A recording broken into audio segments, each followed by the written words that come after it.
પાઠ 16 માતૃહૃદય.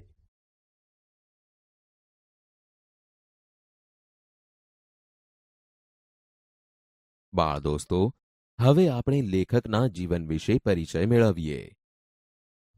માતૃહૃદય એ રોમાંચક અને માતૃપ્રેમને વ્યક્ત કરતી વાર્તા છે, જેના લેખક છે શ્રી કનૈયાલાલ રામાનુજ.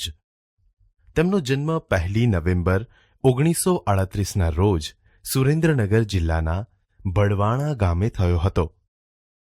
તેમનું મૃત્યુ 26મી એપ્રિલ 2002ના રોજ થયું હતું. લેખક શ્રી કનૈયાલાલ રામાનુજે શિક્ષક તરીકે સેવા આપી હતી.